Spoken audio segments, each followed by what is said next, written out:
December 27th, 2020, the last Sunday of the year. In some ways, it feels like this year has flown by. It's been a very different year than most recent years that we've experienced, and probably very different than what most of us would have expected. We started a tradition last year that we hope to continue for many years to come, and it is singing a song entitled All Glory Be to Christ. You may have noticed the all-church email that came this week that referenced that. We sang it last year, the last Sunday of the year, and the song is set to the tune of Auld Lang Syne, and that old English song that people typically sing on New Year's Eve. Only this version of it points us to Christ and heavenward, and the words are very biblical. So I encourage you to listen to it. It's right there on the website, should be on the sermons and bulletin page. And we've got one version there for you that has the lyrics. And hey, feel free to sing it right along.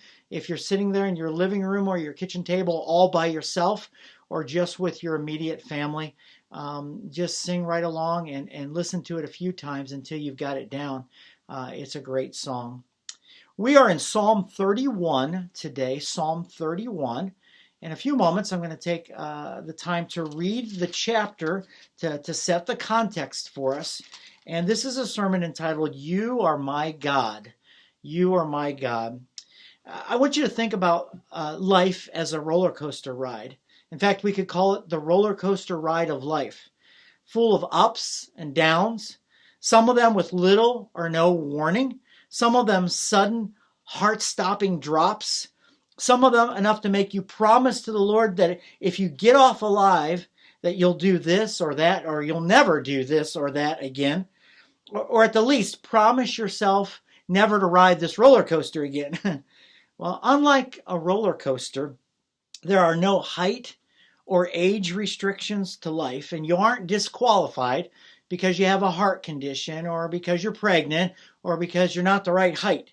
In fact, life is full of people with these conditions and 1,001 more. And yet here we are, doing our best to live this life. Psalm 31 is a roller coaster ride of emotions due to the extreme difficulties of life for a man that we know as David. And what we discover, and why Psalms, the whole book, and in particular this chapter, is so meaningful to us, is that we can relate to many of these things. The ups and downs of life that David experienced in general terms are common for all mankind, and particularly for those who follow the Lord. So I'm going to read the chapter, and then we'll look at it a little at a time. Psalm 31, to the choir master, a psalm of David. In you, O Lord, do I take refuge. Let me never be put to shame. In your righteousness, deliver me. Incline your ear to me. Rescue me speedily. Be a rock of refuge for me, a strong fortress to save me. For you are my rock and my fortress. And for your name's sake, you lead me and guide me. You take me out of the net they have hidden for me. For you are my refuge. Into your hand I commit my spirit. You have redeemed me, O Lord, faithful God. I hate those who pay regard to worthless idols, but I trust in the Lord. I will rejoice and be glad in your steadfast love, because you have seen my affliction. You have known the distress of my soul, and you have not delivered me into the hand of the enemy. You have set my feet in a broad place. Be gracious to me, O Lord, for I am in distress. My eye is wasted from grief, my soul and my body also. For my life is spent with sorrow, and my years with sighing. My strength fails because of my iniquity, and my bones waste away. Because of all my adversaries, I have become a reproach, especially to my neighbors, and an object of dread to my acquaintances. Those who see me in the street flee from me.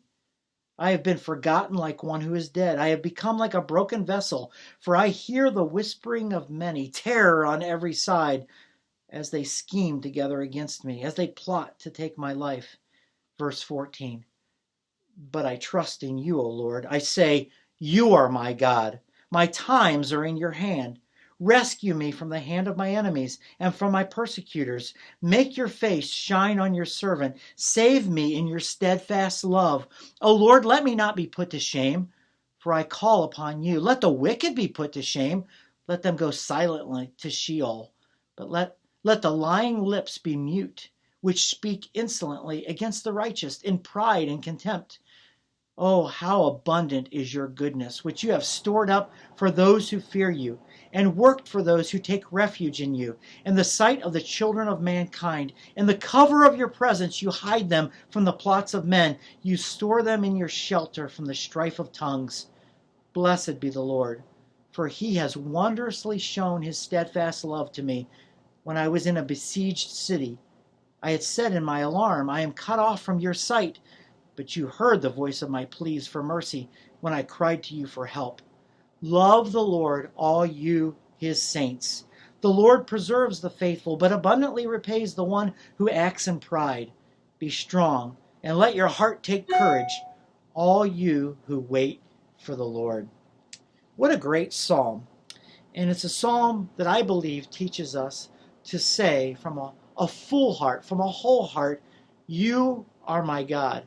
My times are in your hands. And that's what I want to focus in on today. That's what we see in verses 14 and 15, right in the middle of the psalm. But wrapped around that great statement of faith is all this information that we need to know, that we need to ponder and meditate on to remind us why it is true that God is our God and our times are in his hand. We begin with number one, God, the object of my trust. God, the object of my trust. And we see that in verse 14, but I trust in you, O Lord. And it says that he is my refuge. Well, we see that in verses 1 through 4 and verses 19 and 20, where the psalmist just repeatedly refers to God as his refuge in some way or another. And in verse 1, he's a refuge, a safe place to hide. In verse 2, a rock of refuge, a hiding place in the side of a mountain, carved out of the stone, a place of safety where enemies can't reach us. He says in verse 3, you are a rock and my fortress, a military station, a safe defensive position in a mountainside. And then going on to verse 4, you release me from the net that they, the people who want to catch me, have hidden for me. But you've become my refuge, my hiding place. And that's what we read in verse 4. Verse 19, he talks about abundant goodness. And abundant goodness is for those who take refuge in you, Lord. In verse 20, he says that those who fear you are hidden from the plots of men. You store them, those who fear you, in your shelter. And so you get this very strong message in this passage that God is our rock. He's our fortress. As one illustration I read in preparation for this sermon said, an elderly lady, I stand on the rock and tremble, but the rock underneath me is firm. It's solid. And that's a good description of us in comparison to our God. I think of the very next psalm, which takes this concept of a hiding place and develops it. Psalm 32, verse 7, you are a hiding place for me. You preserve me from trouble. You surround me with shouts of deliverance. And that's where we get that well-beloved song, you are my hiding place. You always fill my heart with songs of deliverance. Whenever I am afraid, I will trust in you. That's a great song and one that I love to sing. Another song that I think of that has to do with this concept and comes to us specifically from Psalm chapter 27 and verse 5 is a shelter in a time of storm. Jesus is a rock in a weary land, a weary land, a weary land. Jesus is a rock in a weary land, a shelter in a time of storm. That rock carved out of the mountain provides a place for shelter against the storm. And Psalm 27 verse 5 says, "For he, God, will hide me in his shelter in the day of trouble. He will conceal me under the cover of his tent. He will lift me high upon a rock." And so all of this is for us because God is the object of my trust. And as such, he is my refuge. The enemies who want to kill me, they've hidden a net for me. And it's a very personalized thing. It is for me.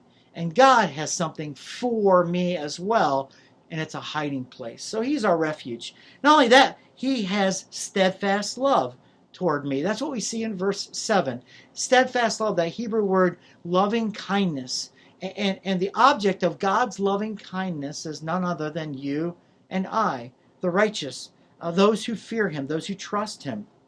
His steadfast love. And in verse 7, we read again, "I will rejoice and be glad, in your steadfast love.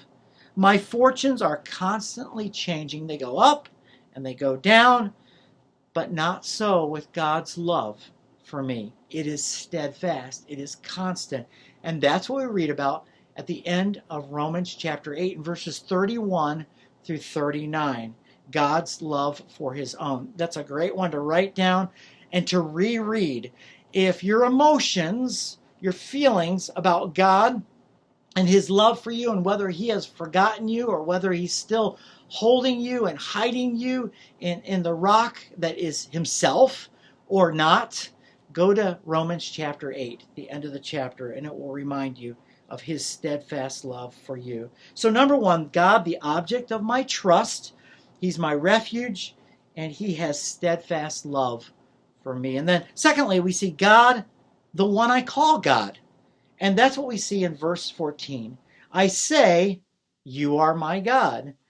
And that's in contrast, letter A, to worthless idols that we read about in verse 6. He says, "I hate those who pay regard to worthless idols, but I, in contrast, I trust in the Lord."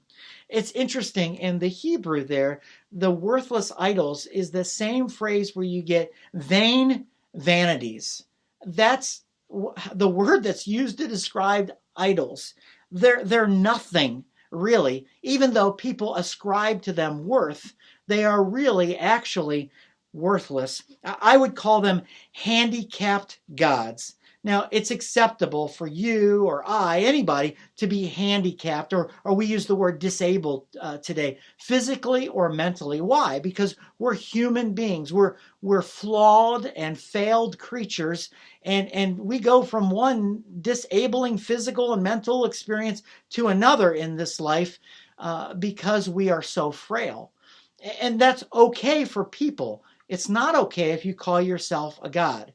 If you're a deity and people are looking to you to worship you and to trust you and for you to help them, then you've got to be above that. You can't be frail or weak or have disabilities. And yet that's how the Bible describes idols: as blind, as deaf, as mute, as lame, as powerless, as worthless, as good for nothing. I have a quote from one of my favorite commentators, a preacher from Scotland who preached in Manchester, England for many, many years in the 1800s. His name was Alexander MacLaren. And he says this, and it's a little bit dated in its use of the English language, but the message is timeless. He says, "The more nestlingly a soul clings to God, the more vehemently will it recoil from other trust. Attraction and repulsion are equal and contrary. The more clearly it sees God's faithfulness and living power as a reality operating in its life, the more penetrating will be its detection of the falseness of other helpers." So what is he saying there? He's saying that those people who see God and idols for what they really are all powerful and as my God and as powerless and not my God, then they can understand not only what God is doing in life in general, but what's taking place in their own life. And the more that they do, the more attracted they'll be to the one true God, and the more they'll clearly see that those false gods are just that, false. They're not worth my time, my attention, my worship, are going to them during a panic-stricken moment because other people seem to derive some kind of help from them, and it seems to be the thing that people do. No, I'm going to go to my God, the one I call God, contrasted to worthless idols. And then secondly, letter B, we see that the God, the one I call God, is constantly watching over me. And we see that in verses 7 and 8. That God, the psalmist says, has seen my affliction. God has known the distress of my soul. It means that he is aware of our situation. And that's an incredible comfort. In verse 8, he says that God has not delivered me to the enemy. In fact, what he has done is set my feet on a broad place. And so this God, the one that I call God, is contrasted to worthless idols, and he's constantly watching over me. And then we go on in verse 15, where we see that phrase that we love so much, my times are in your hand. That tells us that God is the sovereign over my life. That's number 3. God, the sovereign over my life. And the first thing that we see about that is a quote in verse 5, I commit my spirit into his hands, into God's hands. And you're familiar with that phrase, aren't you? Now, it was uttered by and written by the psalmist David, 1000 BC. And it was quoted most famously by Jesus on the cross. Now, it wasn't the first thing that he quoted on the cross. In fact, it was the last thing that he quoted. A previous statement was another quote from another psalm where he cried out in despair, my God, why have you forsaken me?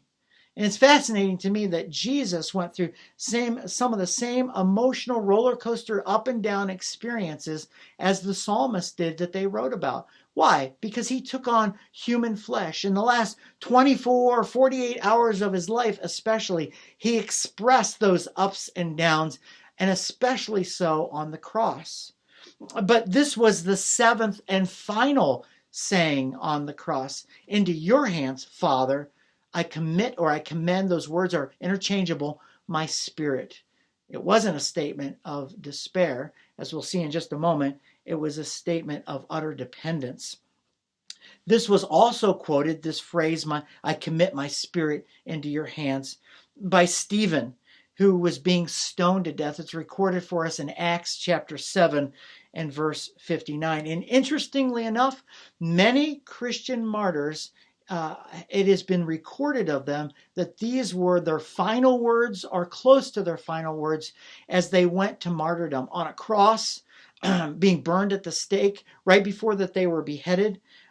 People like Polycarp in the early centuries of the church, and Huss, who would come much later and be burned at the stake, and many others who followed the example of Jesus and the first martyr, Stephen, and took the words of David and appropriated them to themselves. And what it means, I commit my spirit into your hands, is basically this: I abandon myself to you, God, which is a great statement of faith. It's saying not, oh, you've abandoned me. That's what it feels like. And I say, oh God, why have you forsaken me? But then as I work through those emotions and out of the depths of despair, I say, no, I'm trusting you wholly and completely. I abandon myself to you. You know, when I was growing up at camp and being a camp counselor and speaker and all that, all the camp experiences, most camps would have their campers at some point do what they call a trust fall. And that's where they have to stand up on some high level area, maybe 5-6 feet off the ground, and then just put their arms like this and fall backwards. And their friends are there interlocking their arms, facing each other, and providing a support. So when they fall backwards, everyone catches them and kind of gives them a brace and lets them down gently. And it's called a trust fall. That person has completely abandoned themselves and their welfare to the people behind them who are ready to catch him or her when they fall.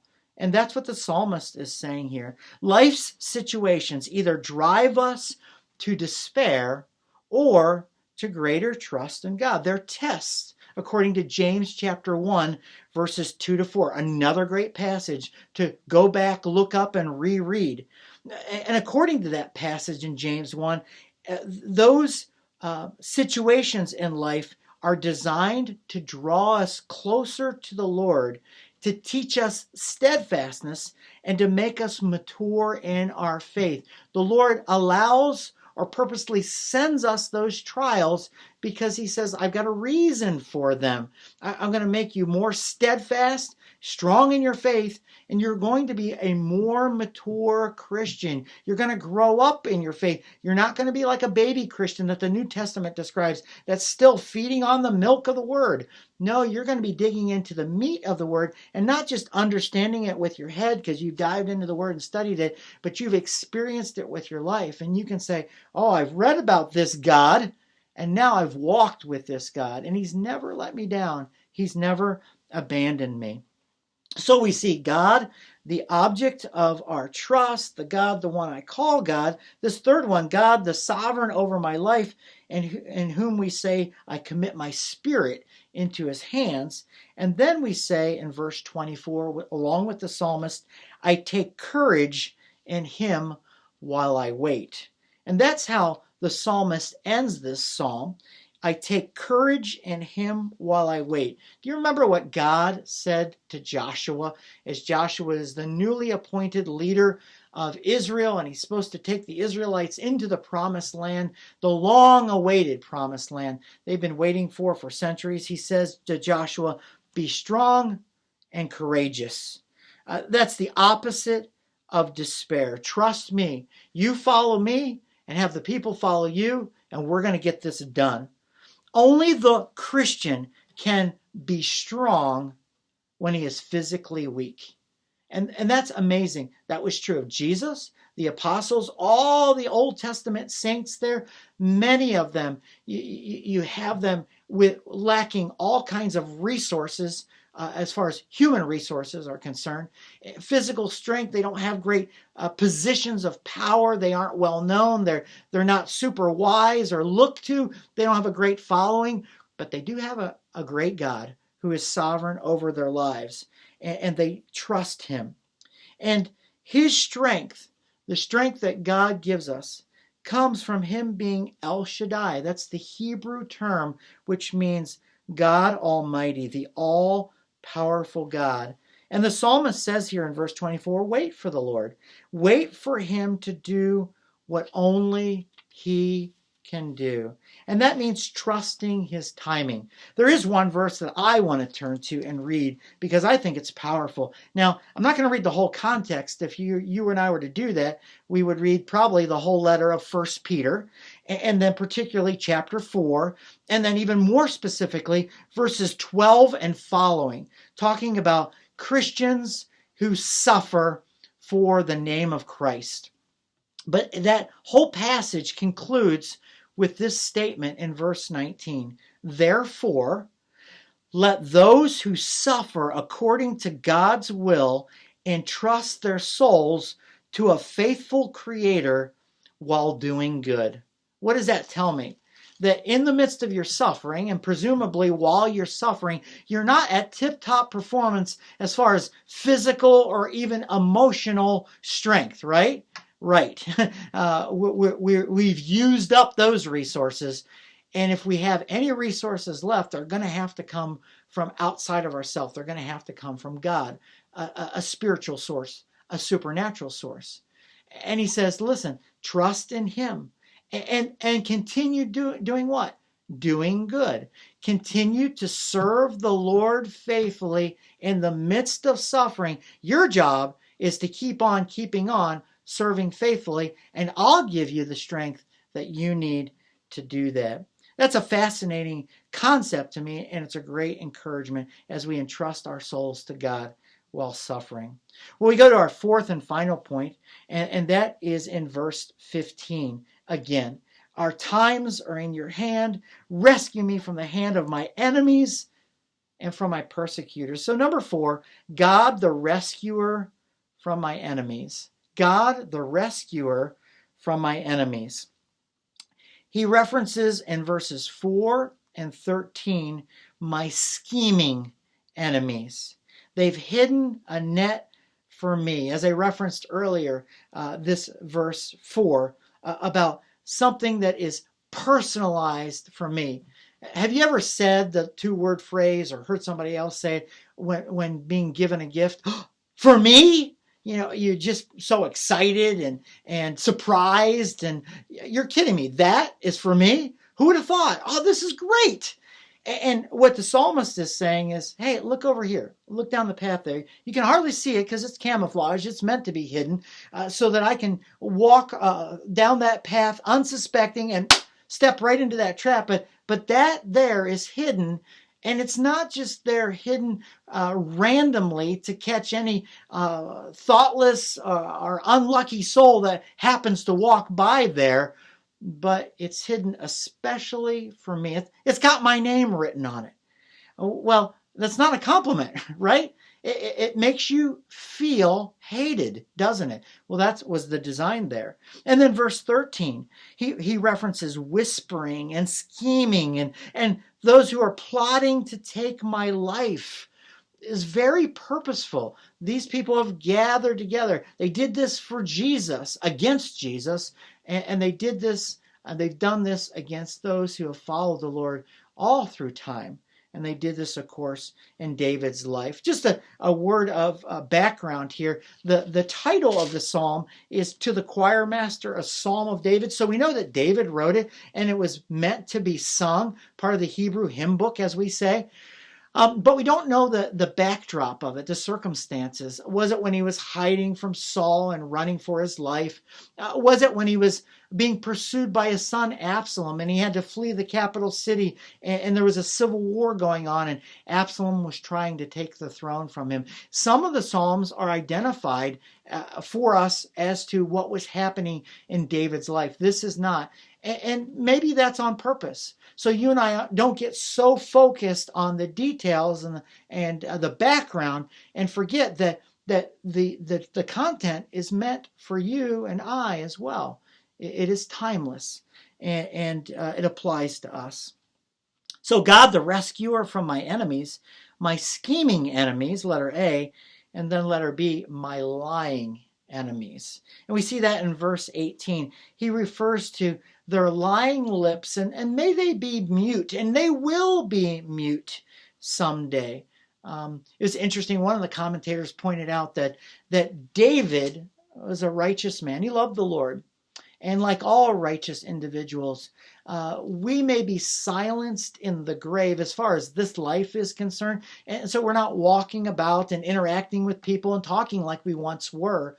But our testimonies, our faith in the Lord, that speaks on long after we're gone. It says that of righteous Abel after he died, that in Hebrews, that his faith still speaks today. And what's interesting, even though we know the generalities of the enemies of David, how they plotted and schemed and they wanted to kill him and they spoke lying things about him, most of them, we don't even know their names. Some of them, yes, but all of those individuals, the Absaloms and the Sauls and etc., they had a whole cast of characters that gave them the power to do what they did and followed their lead and wanted to see David's demise come about. And they have been silenced forever. But not David. David's words are recorded for us here and faithfully preserved. And even if they weren't, his testimony would be, and that's true for every believer who follows the Lord. But lying lips, they will be silenced. They will become mute, as he says in verse 18. And he talks about them as speaking insolently, in pride and contempt against the righteous. And again, we go back to our verses 14 and 15. 15 says, my times are in your hand. Every moment of your life and my life as a follower of Jesus Christ, as a child of God, as well as those watershed moments that we never forget. Times of great provision by God, and we say, oh, that was a God moment. He did this. He came through for me. I'm still thanking him. I'll thank him for the rest of my life for that. Times of where we celebrate the birth of a baby or a wedding, or we think about the life-threatening illness that we went through, or somebody else that we love that went through, or the death of a loved one. My times, your times, are in his hand. Every moment that passes by unnoticed, and even these what I called watershed moments that are very meaningful and memorable, all of those moments, all of those times are in the hand of God. Here's a quote that I'd like to read for you, and it's from John Calvin. He says, whoever relies not on the providence of God so as to commit his life to its faithful guardianship has not learned aright what it is to live. What's John Calvin saying there? He's saying, my times are in his hand. I recognize that. I acknowledge that. I recite that to others and remind them of that. And I live in trust or dependence upon him to do that.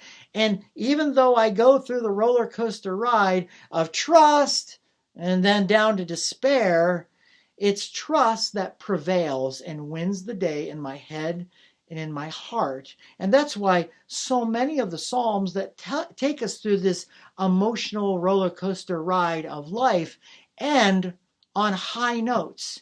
It's almost as if to say, these are my thoughts, and I'm just going to be painfully honest. And I know that some of them are just downright unbiblical. You realize that some of the Psalms, if you just rip them out of context, you couldn't put them on a plaque, on a wall, and let them speak for themselves, because they are communicating non-truth. You realize that, because that's someone speaking out of despair, and their feelings are being expressed, not truth. But so you have to have the whole psalm. Now, the other parts of the Psalms, or the ending of the Psalms, where it communicates our trust in God and that he's worthy to be trusted, they can be taken out and printed in sentence or phrase form and stand alone as truth. But the others have to be combined with the truth to get them in context. And that's basically what John Calvin is saying, is if you live in despair of and accuse God of not loving you, of not caring for you, of not being your refuge, well, then that is wrong. And you need to change that. You need to ask God to help you change that. The psalmist goes on to talk about his lying enemies and how they can only do to him what God has allowed them to do. Isn't that fascinating to think about that? A great illustration from that is Job chapter 1 and Job chapter 2. Job doesn't know why all these terrible things happened to him, and he doesn't realize that there was this interaction, a conversation between God in heaven and Satan, who presented himself to God in heaven, giving an account of what he was up to, and Job came up in the conversation. And as a result of that, Satan was given permission for a time to basically persecute Job in the most extreme ways. But he could only do what God allowed him to do. And God gave him boundaries, parameters. You can do this, but don't touch his body. Okay, round 2. You can touch his body, but now you can't kill him. That was all taking place, and God was in control every moment of the situation. There's a quote here. I'm going to be reading a few more from this gentleman here in just a few minutes as I wrap up. But W.S. Plummer, a minister from the 1800s from the United States, a Presbyterian. He says, "The evil the righteous receive here is all the evil that shall ever befall them." Isn't that great? That's just another way of Jesus saying to his disciples, hey, listen, don't be afraid what they can do to you, because the worst they can do is kill your body, but they can't touch your soul. But they have a lot to be afraid of, because once their bodies are dead, then their souls then will be judged. And Jesus goes on to say that God will take both their body and their soul and cast them into hell. And so Jesus gives us that perspective, and our brother W.S. Plummer reminds us that that applies to us as well. The worst that can happen to us, either from real enemies or things that threaten us and our well-being, is our physical death. And that's as far as it can go. God is sovereign. Our times are not in the hands of our political enemies.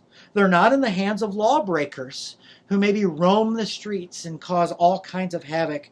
They are not even in the hands of a deadly virus, but they're in God's hands. You are my God. My times are in your hands. What seems to trouble the psalmist as we conclude here, though, more than anything else, is something that we read about in verse 10.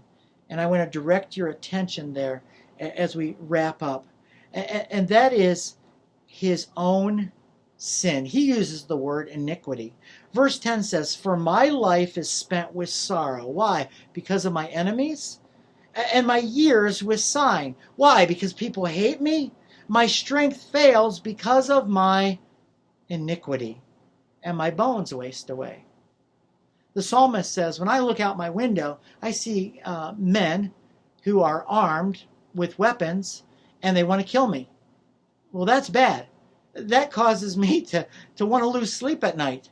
That makes me have to cry out to God and say, if I'm going to get out of this, it's going to have to be you, because I don't have enough protection to fight off those guys. But there's something that I deal with that's even worse than what's out my window. And that's what's right here in my heart.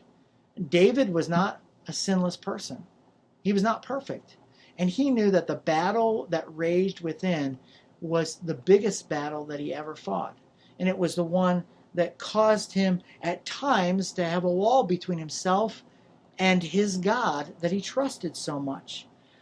Well, if you and I understand what he understood and expressed in verse 10, that's a good indication of whether or not we're on the same page with God. Because that is what God, is most concerned about, our sin. God is more concerned about the things that I entertain in my heart that violate his holy standard and look away from him and toward other things for my love, for my worship, for my adoration, for my trust, for whatever, than he is about anything that I'm dealing with. And that includes suffering, that includes persecution, that includes physical illness, that includes any of the, what you and I would call the bad things of life, the things that we try to avoid. God's like, you know what? I've got all that. I either allowed it or I caused it to make you more mature, more steadfast in your faith. And so embrace the lessons that I want you to learn from that. And by the way, you're going to leave this life most likely through the doorway of death. So don't do everything in your power to avoid that. But you need to look over here. You see this sin in your heart? I'm shining a flashlight on it. The flashlight of my word. My word is a lamp to your feet, a light to your path. You see that? We need to do something about that, because that's causing a barrier between me, holy God, and your Savior, and you, my created being, and my child. And the most important thing in this life is fellowship and communion between me and you. What you and I will experience perfectly when we get to heaven, and we should experience on a higher plane, if you will, more and more as we go through this life. I said I want to leave you with some of these quotes from Plummer. Look at the commentary that he wrote on the book of Psalms itself. it's longer than the Bible. The man has spent a lot of time thinking about and studying the book of Psalms. I want to read these 4 quotes that all have to do with this chapter. The first quote has to do with verse 10, which we just talked about. David referencing his own sin, what he calls his iniquity. Sin is the bitterest and most accursed thing, the most venomous and deadly poison, the most killing and horrible evil in the universe. Nothing can compare with it. Though a man seems all gay and blithe, yet if sin be upon him, he pines away and dies. Is that your greatest concern in your life right now? Be honest. Is that what keeps you awake when you stay awake and you can't go to sleep at night? I've got this sin in my life. I know it's not right. God knows it's not right. I need to confess it. I need to repent of it. I need to make it right with a brother or a sister in Christ. Whatever the case may be, that's my number one. That's what the psalmist is saying, and that's what Plummer points out. The second quote I want to read has to do with thinking, the sin of thinking that God doesn't care about us. Now, listen, I'm just going to assume that my way of thinking is not so uncommon, that I'm not the only one who's ever done this before. It's just very easy to get to a moment in our life, to a point in our life where we think, God must not care about me. If he did, this wouldn't be happening, or I wouldn't be feeling this way, or feeling so abandoned and lonely. And this is what Plummer says about that as it relates to this chapter. We might as well believe there is no God as believe that he neither sees, nor hears, nor cares, nor acts in human affairs. If we trust his government, all shall be well, and none will more surely loudly or joyfully say so than those who in this life meet the saddest reverses. What is he saying there? If you make this statement to yourself, to God, to others, God doesn't care about me. He must not. Here's exhibit A. Here's the evidence. Then just go the rest of the way and say, I don't believe in God. There is no God, because that's what we're saying. What we should say in the midst of the worst of human experiences, according to Plummer, according to Psalm 31, is that, oh, no, this is just proof that all is well, that God has me in his hand. He's like a rock of refuge for me. He's still preserving me, even in the worst of circumstances. Well, that's quote number 2. Quote number 3 out of 4 is a reference to verse 16 of Psalm 31 about what I call the smile of God on our lives, and that being the most important. Here's the quote. When the sun shines, we do not need candles. And when we have the light of God's countenance, it matters but little, whether men smile or frown, praise or blame, bless or curse.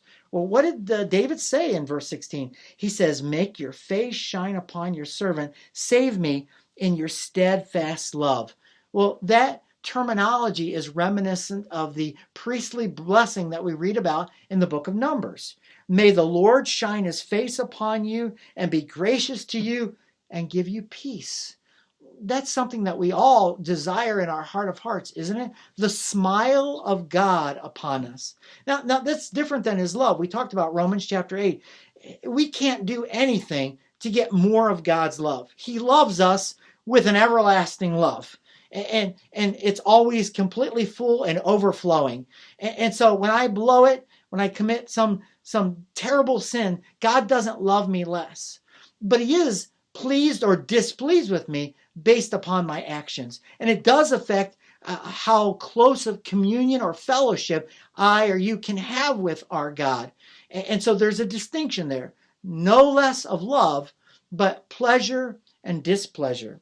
And so that's what our friend Plummer is saying here, that the smile of God, that is so important.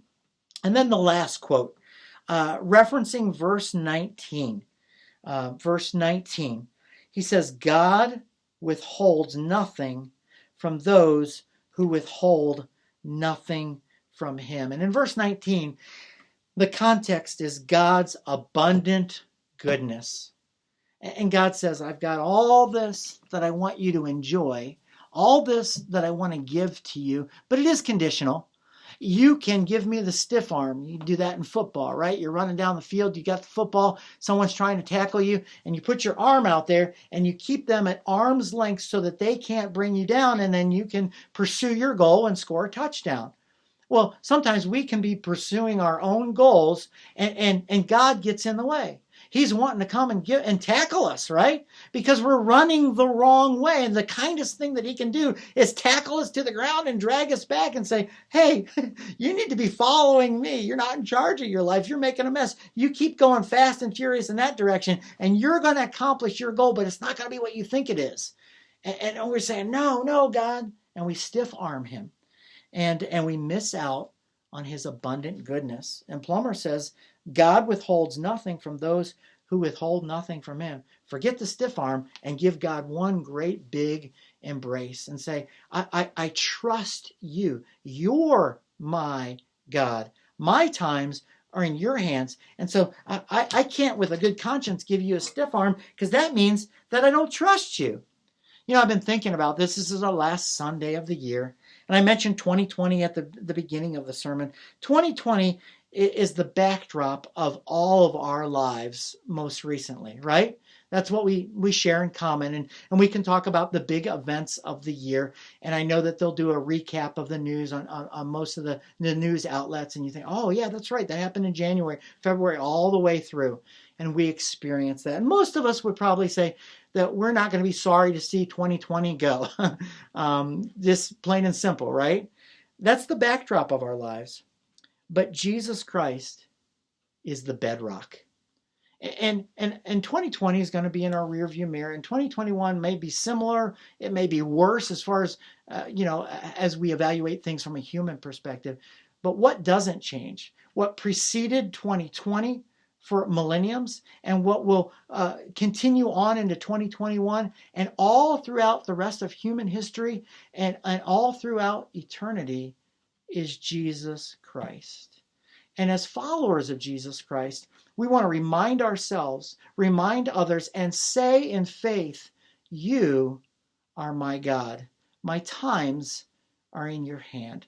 I hope and pray that that is your statement of faith, and that you can be reminded from the psalmist today that, it may seem like the bottom's falling out. It may seem like another illustration, the sky is falling. Whatever terminology you want to come up with, it doesn't matter. Jesus Christ is our bedrock. He's our sure foundation, and we can trust him. Let's pray.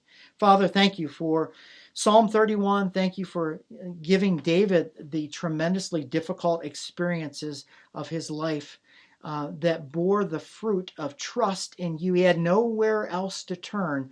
And so these beautiful truths were highlighted for him in his mind and came overflowing from his lips and out onto his pen to paper. And so now we can be reminded of them all these many years later. But they would not have come if you, in your great wisdom, had not ordained suffering for him. And Lord, you're the same God today, and you reign over the world, and you reign over our lives as well. And you choose in your wisdom and in your love what you allow into our lives. And so we don't know what 2021 will bring, but we know that there's going to be hardships. There's going to be difficulties. There's going to be things that we would just, if it were up to us, we'd rather skip, but you're going to allow us to go through them. And I pray that the testimony of our lives, that you are our God, and that we believe with our whole heart that our times are in your hand, that will come ringing loud and clear, come through our testimonies, and that it won't be just something that we say, but something that we believe and live out. In the name of Jesus Christ, I pray. Amen.